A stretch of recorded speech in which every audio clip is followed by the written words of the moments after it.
Kaosi shpërtheu në kopshtin zoologjik të San Franciscos në një mëngjes tetori me diell që duhej të ishte vetëm edhe një ditë e zakonshme. Kodi i kuq. Kodi i kuq. Luan i lirë në sektorin salzëri i mbikëqyrësit Jason Martinez gjëmoi në altoparlant si bubullim, duke e kthyer menjëherë atmosferën e qetë të kopshtit zoologjik në panik absolut. Familjet vraponin në çdo drejtim, shtynin karroca foshnjash, mbanin fëmijë të vegjël fort për dore, duke lënë pas pako me kokoshka të derdhura, shishe ujë të braktisura dhe iluzionin e sigurisë që para pak çastesh duke i pathyeshëm. Në qendër të këtij kaosi, duke ecur me një madhështi të heshtur prej mbretit të lindur, ishte ai, një luan mashkull 29 vjeçar, me një krif të artë tashmë të përzier me fije të bardha që tregonin dekada jete. Muskujt ende të fuqishëm lëviznin në lëkurën e plakur, dhe syt i shkëlqenin me një vendosmëri që askush nuk mund ta kuptonte. Raya, ky ishte emri i tij. Dhe ai po arratisej për herë të parë pas gati 3 dekadash. Aroma e frikës njerëzore përzihej me erën e kripur të gjirit të San Franciscos, ndërsa vizitorët vraponin të çorientuar në përshtigje. Rojet e sigurisë, të armatosur me pushkë qetësuese, vraponin nga çdo drejtim, duke bërtitur urdhra kontradiktor në radio që cingëronin me statik nervoze. Sirenat filluan të ulërinin në largësi, policia e San Franciscos po afrohej me shpejtësi të madhe. Por Raya nuk u kushtonte vëmendje asnjërit prej tyre. Syt e tij të artë ishin fiksuar në një pikë të vetme, përtej kaosit, përtej gardhit të kopshtit zoologjik, përtej gjithçkaje që përpiqej ta ndalte. Diçka e thërriste. Diçka më e fortë se instinkti. Diçka më e thellë se kujtesa. Ishte sikur një rrjedhë e padukshme e tërhiqte drejt një destinacioni që e kishte pritur për 29 vjet. Ndërkohë, Elizabeth Hills, 80 vjeçe, qëndronte pranë portës kryesore të kopshtit kur nisën britmat e para. E mbështetur në një shkop druri të errët, dhurat nga burri i saj i ndjer, ajo duhej të kishte vrapuar si të gjithë të tjerët. Duhej të kishte kërkuar streh, duhej të kishte ndier frikë. Por Elizabeth Hills nuk ishte si të tjerët. E veshur me një pallto blu të errët mbi një fustan me lule që duart e saj artritike i kishin mbyllur me vështirësi atë mëngjes, ajo shikonte kaosin me një qetësi që sfidonte logjikën. Një nënë e re e bërtiti që ajo të ikte, por Elizabeth mbeti aty, e palvizur. Nuk ishte kokëfortësi. Ishte një ndjesi që nuk dinte ta përkufizonte. Një intuit që depërtonte dekada përvojash me kafshë të plagosura e të braktisura. Zonjë, ju lutem. Ka një luan të lirë, bërtiti një roj që u ndal pranë saj, fytyra e kuqe nga adrenalina. Elizabeth e ktheu kokën ngadalë. Cili luan? Pyeti me një zë të çuditshëm të qëndrueshëm. Raya. Luani i vjetër i sektorit sa ju lutem, nuk ka kohë. Por Elizabeth nuk po dëgjonte më. Emri e goditi si rrufe. Kujtimet të varrosura prej 29 vitesh u ndezën për një herë, net pa gjumë, biberon çdo 3 orë, një këlysh luani jetim që qante natën si një foshnjë. Raya, pëshpëriti ajo. Dhe këmbët e saj, pak më parë të brishta, tani nuk lëviznin për një arsye krejt tjetër. Ndërsa të gjithë të tjerët ishin larguar, ndërsa megafonët urdhëronin evakuimin total, Elizabeth qëndronte në mes të rrugës kryesore, me zemrën që i rrite nga një emocion që e shkatëronte nga brenda. Mendja e saj u kthye në vitin 1996. Ajo sapo kishte mbushur 51 vjeç. Një telefonat e papritur, doktoresh Hills, kemi urgjencë. Një këlysh luani afrikan. Nëna vdiq në lindje. Askush në bregun perëndimor nuk ka kapacitet ta mbajë 24 orë. Ju lutemi. Ajo nuk hezitoi. 2 orë më vonë, një këlysh i dobët, vetëm 8 pound, ishte në krahët e saj në verandën e shtëpisë. I ftohtë. I uritur. I tmerruar. Sërhërë princi im i vogël, i kishte thënë ajo, duke e mbështjellë me batanie të ngrohta. E quajti Raya, sepse edhe i porsalindur, kishte diçka mbretërore. Për 10 muaj, Elizabeth ja kushtoi jetën atij. Çdo 3 orë ushqim.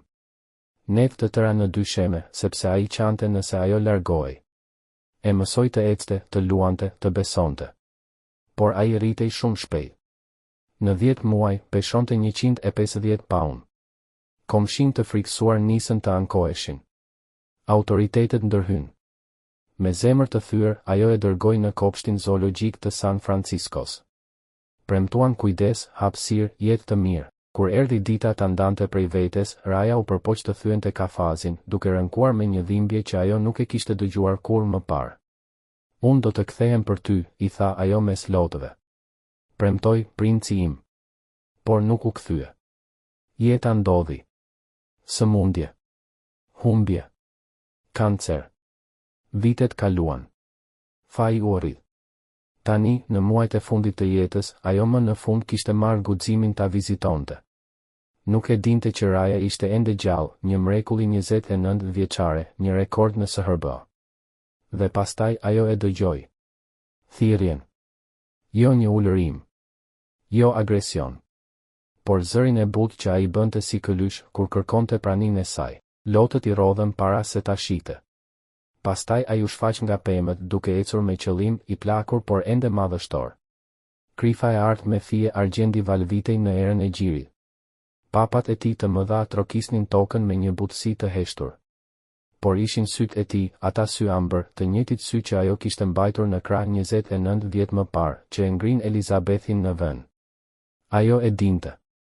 Ai nuk e kishte harruar. Sytë e Rajas ishin fiksuar në të, me të njëjtën intensitet që ajo kishte parë kur ai ishte vetëm një këlysh i pambrojtur. Ishte një shikim që dukej se priste për 29 vjet, një shikim që priste ta gjente përsëri. Jezus Krisht, përshpëriti Jason Martinez në radion e tij. Ai po shkon drejt asaj plakës. Kam nevojë për autorizim për të qelluar. Jo, shpërtheu zëri i Dorchen menjëherë. Mos gjuani. Vetëm vëzhgoni. Edhe përmes ekranit me cilësi të ulët të qendrës së kontrollit, Dorchen e kuptoi menjëherë, kjo nuk ishte sjellje grabitçare. Diçka tjetër po ndodhte, diçka që sfidonte instinktet e një luani plak. Raja u ndal 10 metra larg Elizabethit, gjithë bota u duk sikur u mpiks. Rojet mbanin gishtat larg këmbëzave. Vizitorët, të fshehur pas pengesave, filmonin pa kuptuar çfarë po shihnin. Luani vjetër e ktheu kokën pak anash, saktësisht sikur ishte këlysh, kur përpiqej të kuptonte diçka të rëndësishme. Vrimat e hundës i u zgjeruan ndërsa thithi aromën e saj, aromën e shtëpisë, të sigurisë, aromën e nënës. Raja, përshpëriti Elizabeth me një zë të dridhur. Princi im i ëmbël më mban mend? Efekti ishte i menjëhershëm. Raja nxori një tingull që bëri edhe rojet më të ashpër të tërhiqeshin mbrapa nga habia. Nuk ishte ulërim. Ishte një zë i butë, pothuaj një mjaullim gjigante, një thirrje gëzimi. Ai filloi të ecë drejt saj. 5 metrat e fundit u dukën si një jetë e tërë. Çdo hap mbante peshën e 29 viteve ndarje, 29 viteve pritjeje, 29 viteve kujtimesh që instinkti dhe shkenca thoshin se një luan nuk mund t'i mbante, por që Raja i mbante.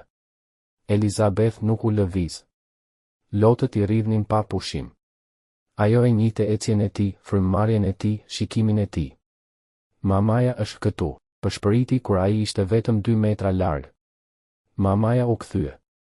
Raja u ndal aq afër sa ajo mund të shihte çdo shenjë, çdo plagë të vjetër në fytyrën e tij, mjegullimin e lehtë të syve, frymëmarrjen e rëndë të moshës.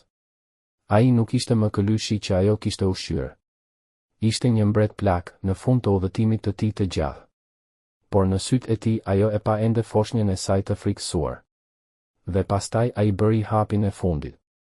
Ajo që ndodhi u filmua nga dhjetëra telefona dhe do të shihej nga miliona njerëz, por asnjë video nuk do të arrinte ndonjëherë të kapte plotësisht atë çast. Raja uli kokën me një butësi të pabesueshme për një krijesë të tillë gjigante. Ngadalë, me kujdes, ai preku me turirin e tij dorën e lirë të Elizabethit, ajo lëshoi një ngashërim që jehoi në qetësinë e kopështit. Dora e saj e dridhur shkoi drejt krifës së tij. Gishtat e saj artritik u zhytën në qimet e ashpra të plakura, por ende të njohura, të njëjtat që kishte ledhatuar kur ai ishte vetëm një foshnjë. Djali im, përshpëriti. Djali im i ëmbël, ke kaq shumë kohë që je rritur. Raja bëri diçka që askush në kopësht zoologjik nuk e kishte parë kurrë, blushi kokën e tij gjigante kundër këmbëve të saj, si një mace shtëpiake e butë, me lëvizje të ngadalta e të kujdesshme. Elizabeth pothuajse humbi ekuilibrin, por Raja menjëherë e mbështeti me trupin e tij masiv, duke e mbajtur të qëndrueshme, si të mos e linte të binte asnjëherë më. Ai e kujtonte. Edhe pas 29 vjetësh, ai e kujtonte çdo gjë. Jason Martinez uli armën. Lotët i rridhnin në faqe hapur, pa turp. Rojet e tjerë bën të njëjtën gjë. Disa hoqën kapelat në shenjë respekti, sikur po shikonin diçka të shenjë, sepse ishte e shenjë. Jam kaq e penduar, përshpëriti Elizabeth në krifën e tij. Më fal që u vonova kaq shumë që u largova që nuk u ktheva më parë. Duhet të kesh menduar se s'të doja më. Raja u përgjigj me një gërhitje të thellë, të butë, që vibronte në gjoksin e tij të madh. Ishte falje. Ishte kuptim. Ishte, unë gjithmonë e dija se ti do të vije. Dorothen arriti me vrap, e tronditur. Ajo e njihte natyrën e rezervuar të Rajas, e dinte se si ai shmangte kontaktin njerëzor, si ulërinte kur dikush I afrohej shumë. Por ky Luan ky që po shite para syve, nuk ishte ai që ajo njihte prej 12 vitesh pune. Kush jeni ju, pyeti ajo, e hutuar. Si është e mundur kjo? Elizabeth ngriti kokën, sytë e skuqur nga lotët. Unë jam Elizabeth Hills, tha ngadalë. E rrita Ryan, e shpëtova kur ishte vetëm 6 javësh. Sytë e Dorothen u zgjeruan. Në dosjen e vjetër, prej kohësh të harruar në arkivat e letrës, kishte një shënim për një veterinare të dalë në pension, ju jeni ajo, përshpëriti ajo. Ju e mbajtët atë për gati 10 muaj. Eliminova netët pa gjumë ushqyerjen çdo 3 orë, vazhdoi Elizabeth, duke ledhatuar krifën e Luanit që nuk lëvizte. Janë 10 muajt më të bukur që kam jetuar. Dorothen shikoi këtë pamje të pamundur, Luani më I vjetër I kopështit, kafsha më e izoluar, më e vështira, I shtirë si një kotele gjigante në krahët e një gruaje të brish 80 vjeçare. Ky moment, përshpëriti ajo, sfidon gjithçka që dim për memorien emocionale të felinëve të mëdhenj. Elizabeth buzëqeshi mes lotëve. Ndoshta, tha ajo butë, shkenca ende nuk di gjithçka për zemrën e një Luani. Pamjet e sigurisë tregonin qartë se si kishte ndodhur arratisja e Rajas. Gjithçka filloi me K. Morrison, një praktikant 19 vjeçar në ditën e tij të tretë të punës në kopshtin zoologjik. Atij ishte kërkuar të kontrollonte të gjitha portat e sektorit sa pas pastrimit të mëngjesit. Ishte një detyrë rutine, thuajse e pamundur për t'u gabuar. Thuajse. Kamerat treguan Kylen duke kontrolluar portat një nga një, derisa te porta e Rajas diçka I tërhoqi vëmendjen, një mesazh në celular. Për 15 sekonda, ai largoi syt nga mekanizmi I portës. Mendoi se e kishte mbyllur, por në të vërtetë kishte lënë një hapësirë prej vetëm 3 centimetrash. Për shumicën e luanëve, kjo nuk do të kishte rëndësi. Por Raja nuk ishte një luan I zakonshëm. Mark Davidson, mbikëqyrësi që duhej të verifikonte punën e Kyle, kishte vetëm 6 muaj përvojë. Ishte tepër I sigurt. Shikoi portat sipërfaqësisht dhe I shpalli të sigurta pa I testuar. Gabim njerëzor, vetbesim I tepruar, mundësi perfekte. Raja, pas 29 vitesh në kafaz, nuk kishte tentuar kur të arratisej. Deri atë mëngjesi. Sepse ai kishte ndjer atë aromë, një aromë të harruar prej gati 3 dekadash. Aromën e Elizabethit. Elizabeth kishte hyrë në kopsht zoologjik në orën 9:30. Raja e ndjeu aromën në 9:45, erë që vinte nga hyrja kryesore drejt sektorit sa dhe në 10:15, kur Kyle bëri gabimin fatal. Raja ishte gati. Ai përdori forcën e tij të jashtëzakonshme. Nga 3 samë 6 samë 12 samë mjaftueshëm që 450 pound luan I vendosur të kalonte. Raja nuk po ikte. Po shkonte në shtëpi. Po kërkonte personin e vetëm që kishte qenë shtëpi për të. Dra. Hills, tha Dorothen butë, rreth 20 minuta pas ribashkimit. Duhet të vendosim çfarë të bëjmë. Raja duhet të kthehet në kafazin e tij. Elizabeth e dinte. Nodhi me kokë, zemra e saj duke u coptuar. E di që nuk mund të rrijë me mua. Por sapo ajo lëvizi, Raja reagoi menjëherë. Ai nuk u lëriu, nuk kërcënoi. Thjesht u ngjit pas saj, trup më trup, duke refuzuar ta linte të largohej. Ai nuk ka ndërmend të lëshoj më, tha Jason I habitur. Pas 29 vitesh, ai nuk rrezikon të humbas. Dorothen e vëzhgoi për një kohë të gjatë. Shkenca I thoshte të ndiqte protokollet. Zemra I thoshte të dëgjonte diçka më të thellë. Më në fund, ajo mori vendimin që do të thyente rregulla, por do të nderonte diçka shumë më të rëndësishme. Z. Martinez, tha ajo me vendosmëri. Përgatitni një dhomë private në qendrën veterinare. Dra.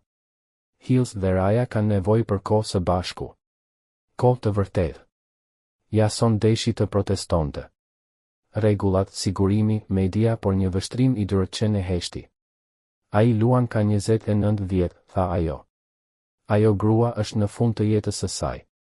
Disa gjëra janë më të rëndësishme se protokollet.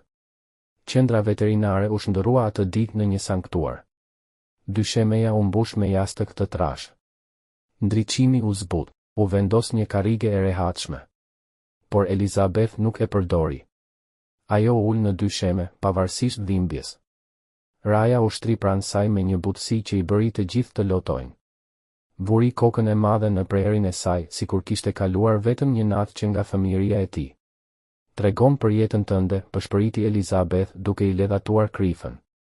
A ishe i lumtur këtu, princi im? Ai nuk mund të fliste, por trupi i tij tregonte gjithçka, qetësi, siguri, dashuri. Dorotçen rishqyrtoi dosjet e tij. Raja kishte jetuar gjatë, kishte pasur 7 këlysh, kishte qenë ndër luanët më të fotografuar, por raportet tregonin, i vështirë, i distancuar, jo social. Askush nuk kishte krijuar lidhje me të për dekada. Tani, ndërsa ai shkrihej në krahët e Elizabethit, ajo e kuptoi, Raja nuk kishte qenë i vështirë. Ai kishte qenë besnik. Ai nuk kishte krijuar lidhje të reja sepse asnjë lidhje nuk e kishte zëvendësuar të vjetrën. Ai kishte pritur. Gjithmonë pritur. Dorotçen vendosi që kjo histori nuk mund të fshihej. Bota kishte nevojë ta shihte për shkencë, për shpresë. Ajo kontaktoi James Morrison, një ekspert në sjelljen e felinëve me 30 vjet kërkime. Pas një pauze të gjatë në telefon, ai tha me zë të ulët, kjo nuk duhet të jetë e mundur, por unë ju besoj. Jam aty për një orë. Kur mbërriti, ai ul me respekt pranë Elizabethit, zonjë Hills, tha but. A do të na lejoni ta dokumentonim? Jo për sensacion, por për shkencë. Elizabeth e shikoi Rajan, pastaj shkencëtarin. Vetëm nëse kjo ndihmon njerëzit të kuptojnë që këto krijesa kanë zemër. Kanë kujtime. Kanë dashuri. Pikërisht këtë dua të tregoj, u përgjigj ai. Gjatë orëve që pasuan, ekipi regjistroi çdo detaj. Elizabeth tregoi histori që i lanë të gjithë me lot, si Raja kishte makthe dhe qetësoi vetëm kur ajo i këndonte ninulla si mbante një batanie lodër në gojë kudo si kishte mësuar butësinë kur aksidentalisht e kishte gërvishtur dhe ajo kishte luajtur sikur ishte lënduar rënd për t'i mësuar atij të kontrollonte forcën e vet, ai nuk ishte thjesht një kafshë që po rrisja, tha Elizabeth. Zëri i dridhej, por ishte i fortë. Ai ishte djali im. E di si tingëllon. E di që njerëzit thonë të mos i japësh emocione kafshëve, por dashuria nuk njeh rregulla. Nuk njeh kufi. Raja qëndroi i qetë gjatë gjithë ditës, i përkëdhelur dhe i lumtur, duke fërkuar her pas here kokën e tij gjigante tek Elizabeth, sikur ta ndjente çdo herë që emocionet e saj po bëheshin shumë të forta. Ndërsa dita u kthye në pasdite dhe pasditja filloi të zhdukej në mbrëmje, Elizabeth e dinte se duhej të fliste për diçka që e kishte rënduar si një gur në zemër për 29 vjet. Raja përshpëriti, duart duke ju dridhur teksa ledhatonte turirin e tij. Duhet të them diçka. Duhet të shpjegoj pse kur nuk u ktheva. Ajo i tregoi atij për kancerin, për vitet e trajtimeve që i kishin rënuar trupin, për sëmundjen e burrit të saj dhe vitet e kujdesit të plot për të. Për çdo vit që kalonte dhe e bënte kthimin më të vështirë. Për fajin që e përpinte më shumë sa më shumë koha kalonte. Unë të lash, çau ajo. Premtova se do të kthehesha. Dhe nuk u ktheva. Duhet të më kesh urryer. Duhet të kesh menduar se nuk më interesonte. Raja bëri diçka që tronditi edhe Dr. Morrison, i cili deri atë moment kishte qëndruar i palëkundur, ngadalë ngriti një nga putrat e tij kolosale dhe e vendosi butësisht mbi krahun e Elizabethit, nuk shtrëngoi. Nuk e shtyu. Vetëm e preku. Vetëm u lidh. Ai po të fal, përshpëriti Dorotçen nga pas xhamit me lot që i rridhnin lirshëm. Ai po të thotë se kupton. Elizabeth e tërhoqi Rajan në një përqafim, krahët e saj tashmë shumë të dobët për ta rrethuar plotësisht qafën e tij. Raja, me butësinë e pabesueshme që e kishte karakterizuar që prej ribashkimit, e shtyu trupin e tij ndaj saj, duke bërë një përqafim të vërtet luani. Kur Elizabeth më në fund pranoi të pushonte në një karrige, Raja menjëherë u zhvendos për të shtrirë pranë këmbëve të saj, me kokën e mbështetur në prerin e saj, duke u siguruar që prekja e tyre të mos ndërpritej asnjë sekondë. Dërëqen dhe Dërë Morrison shkëmbyen një bisedë të rëndë. Ajo është shumë e dobët, tha Dërëqen me zë të ullët. E shoh në lëvizjet e saj. Në ngjyrën e lëkurës së saj. Ajo nuk gënjen kur thotë se është në fund. Dërë Morrison lëvizi kokën me dhimbje. Por Raja. Dërëqen hapi dosjet më të reja mjekësore të Luanit. Edhe ai është në limit, veshkat po I dështojnë gradualisht. Artriti I rënd në të gjitha nyjet kryesore. Katarakte në të dy sytë. I kemi dhënë 6 muaj, maksimumi 1 vit. Ata të dy shikuan nga dritarja, 2 krijesa, secila në fundin e udhëtimit të jetës, të bashkuara sërish kundër çdo probabiliteti. Janë një dyshe e lidhur, tha Dërë Morrison me butësi. Të dy gati për kapitullin e fundit. Dhe tani, më në fund, ribashkuar. Çfarë bëjmë? Pyeti Dërëqen. Ajo nuk mund ta marrë në shtëpi. Ai është një luan 450 poundësh. Por t'i ndajmë sërish pas kësaj? Dërë Morrison heshti gjatë. Sa kohë mendon se I ka mbetur? 3 deri në 6 muaj, tha Dërëqen. Ndoshta edhe më pak. Edhe Raja po aq, murmuri ai. Dora qen ajo që do të propozoj thyen çdo protokoll. Por sot, ti vetë tregove se disa rregulla duhen thyer. Duheshin 2 orë diskutime me bordet drejtuese, juridikën dhe etikën. Por më në fund, Elizabeth Hills do të merrte leje speciale për ta vizituar Rajan çdo ditë, në një dhomë të dedikuar në qendrën veterinare. Me një shtrath. Me një karrige me rrota. Me pajisje mjekësore. Me çdo gjë që ajo do të kishte nevojë. S'mund të premtoj sa kohë keni, I tha Dërëqen asaj atë natë, por mund të premtoj që çdo ditë që keni do ta keni së bashku. Elizabeth shpërtheu në lodh. Nuk e kupton çfarë do të thotë kjo për mua. Besoj se e kuptoj, tha Dërëqen butë. Muajt që pasuan u bën legjendë. Çdo ditë, Elizabeth sillte veten te Raja, disa ditë me ecje të ngadalt me baston, të tjera me karrige me rrota. Por kur nuk mungoj. Dhe çdo ditë. Raja priste.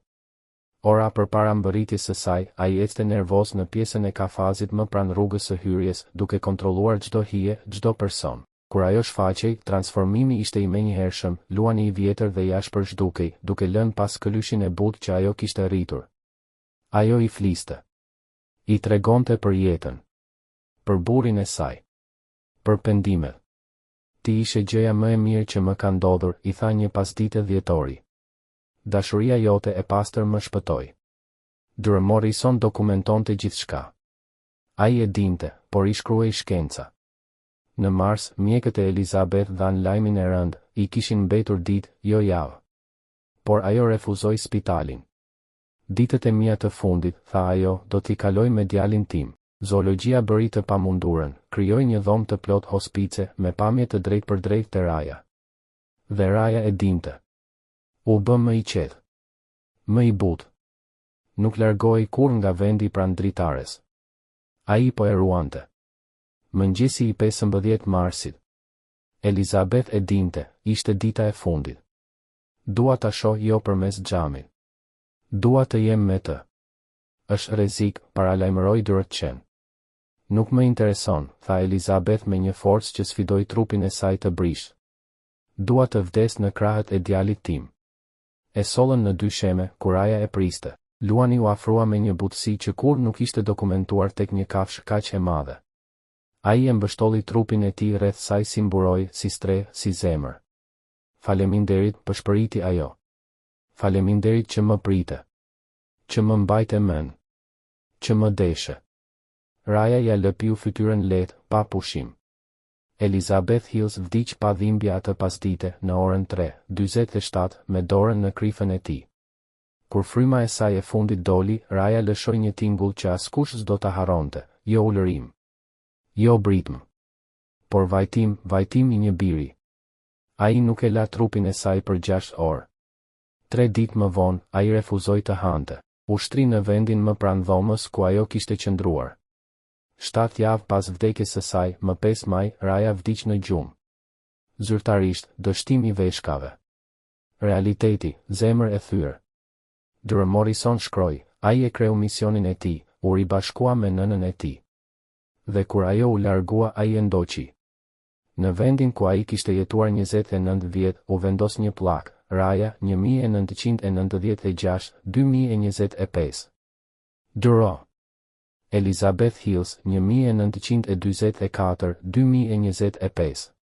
Të bashkuar në dashuri. Të ndarë nga koha. Të ribashkuar nga fati. Të lidhur për gjithmonë. Dhe nëntë, na mësuan se dashuria e vërtet nuk një specie, nuk zbehet me vite, dhe kur nuk vdes.